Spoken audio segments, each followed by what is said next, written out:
Bonjour à tous mes plumés. Je sais ce que vous pensez en regardant ces images, vous vous dites, oh shit, il y a des plumes qui vont voler. Pas de panique, pas de litige, j'ai juré, est-ce que tu piges? Non sérieusement cette fois. Nous allons parler anonymat, indignation, cercle fermé et mismatch. Vous regardez l'observatoire, prenons ensemble un peu d'altitude.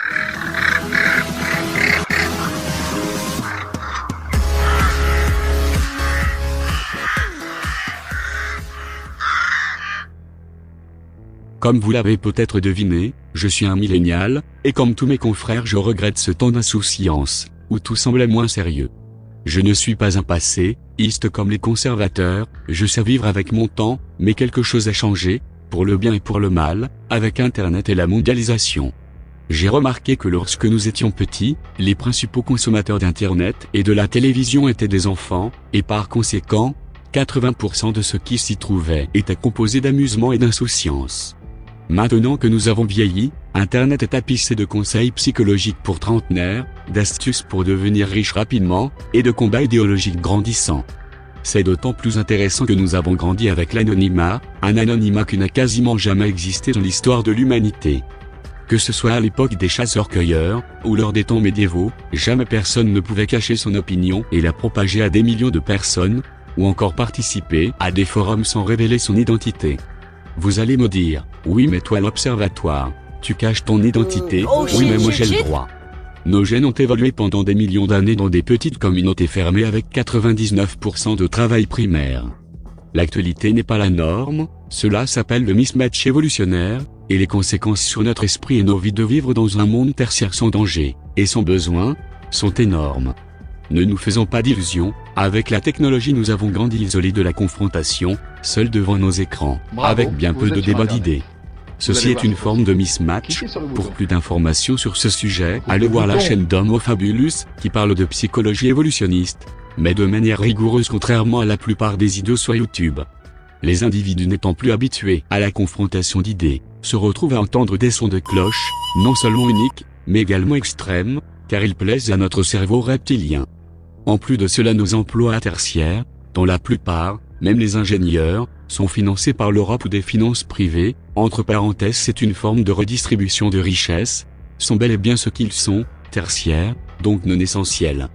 Si l'on ajoute également que les relations hommes-femmes sont devenues une animalerie à ciel ouvert, encore une fois à cause de la technologie, cela rajoute une couche de frustration et de sentiment d'inutilité, à des personnes qui se sentent déjà minables, car en compétition dans le tertiaire avec le monde entier et pas juste le petit village.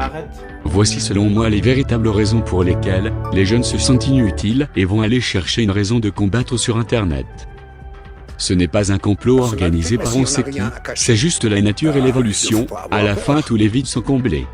Quand je regarde les statistiques de richesse relative, je constate qu'il n'a jamais fait aussi bon vivre qu'à notre époque. Les statistiques de meurtre sont très faibles, l'espérance de vie augmente, une personne au SMIC vit mieux, et voyage plus que Louis XIV en personne.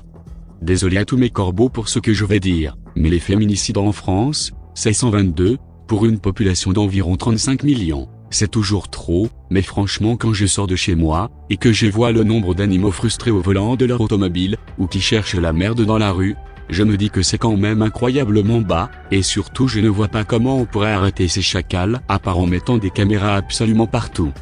Quant au racisme, oui il est présent, je ne le nie pas, mais je crois qu'objectivement, il n'y a rien de pire pour un homme que d'être petit, ou d'être idiot, et je crois que si je faisais un sondage, tout le monde préférerait être noir à mesurer 1m70. Les hommes petits se suicident plus, gagnent moins d'argent, sont plus dépressifs et ont bien plus de mal à trouver une partenaire. Pourtant on ne les voit pas manifester dans la rue, c'est un mal silencieux, et tu n'as pas intérêt à le faire remarquer sinon les gens te sortent des banalités stupides et des conseils minables, que jamais ils ne se permettraient de donner aux personnes de couleur. Pourtant l'infériorité des moyennes des salaires des immigrés de première et seconde génération, peuvent très bien s'expliquer, par la difficulté à parler la langue ou le manque de partage de l'héritage culturel, ce qui n'est pas le cas pour les personnes plus petites.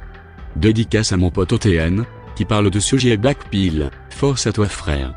Les soi-disant penseurs d'aujourd'hui, ne font en fait que répéter, des formules de pensée toutes faites, qu'ils ont lues dans les livres, tels que le marxisme ou le nazisme, ils ne comprennent pas que le monde a changé, et que ces courants philosophiques ont été exprimés dans le contexte de l'époque, ils ont moins de validité maintenant. Ils croient qu'ils pensent le monde, alors que c'est le monde qui les pense. MDR. Ça veut rien dire, mais ça sonne d'enfer. On en arrive donc à un monde, qui n'a jamais été aussi sûr, dans lequel les femmes vont se monter la tête entre elles en petit comité, pendant des mois/années, pour finalement se rendre compte, ou pas d'ailleurs, que leur pensée est totalement erronée à chaque fois qu'elles font l'effort de creuser les chiffres. Pareil pour les antifas ou l'extrême droite, qui s'accrochent à des bouts d'informations comme à la pierre philosophale, et qui, confrontés aux études et statistiques, vont insinuer qu'ils sont trafiqués par le grand capital. Mec, je ne nie pas que les immigrés sont surreprésentés dans le crime, je sais que c'est vrai, mais ce qu'il faut c'est ouvrir des prisons et durcir les lois, pas monter des guérillas en accusant Israël. La France a un passé colonial, nous avons des territoires outre-mer, nous ne pouvons pas fermer totalement l'immigration, et ça n'aurait pas de sens. Je sais ce que vous allez dire, aujourd'hui ensemble, demain face à face. Tout n'est pas noir ou blanc, il existe une immigration qui s'intègre bien, et notre tendance à être tribaux est évidemment avérée, mais il faut être réaliste. La technologie finira rapidement par convertir tous les pays pauvres, dans lesquels les hommes peuvent encore utiliser leur pouvoir sur les femmes car le travail est primaire, cela va disparaître, nous sommes voués à finir en un peuple unique qui parle la même langue, que ça vous plaise ou non. Ce ne sera jamais le paradis d'entraide des gauchistes, peut-être le no man's land des ultralibéraux, seul l'avenir nous le dira. Bon, je me suis un peu égaré, alors je reviens au fond de 6. Hop, drift dans ta face, hop, hop. En fait, les utilisateurs de Twitter et des réseaux sociaux sont comme des enfants bulles. Ils se sentent mal à l'aise quand un homme fait un compliment à une femme, même quand ça n'est pas déplacé, ils s'offusquent d'un oui, d'un non, d'un peu de vent, d'un peu de weed, d'un peu de vision. Et ce parce qu'ils n'ont jamais vu la lumière, jamais connu l'adversité en débat, c'est assez triste. Mais alors vous allez me dire, mais c'est bien beau, monsieur le Corbeau, mais qu'est-ce qu'il faut pour guérir ce monde? Il n'y a rien à faire, voyez-vous, je ne crois pas que dans ce monde il y ait la moindre singularité, je trouve que l'évolution de la technologie à elle seule, explique l'histoire tout entière, et personne ne change vraiment le monde, il n'y a que des espaces qui se comblent tout seuls. J'aimerais que le monde aille vers moins d'anonymat, ce qui pousserait les individus à assumer leurs opinions. Il deviendrait également impossible pour les agresseurs et harceleurs de foutre la merde à travers des menaces sur Internet, ce qui, on va se l'avouer, est la forme de lâcheté ultime de notre millénaire. Voilà, c'est tout pour aujourd'hui, mais ça fait déjà beaucoup. Abonnez-vous si vous aimez, indiquez-moi sur quel sujet vous voudriez que j'intervienne en commentaire. Que vos ramages se rapportent à vos plumages.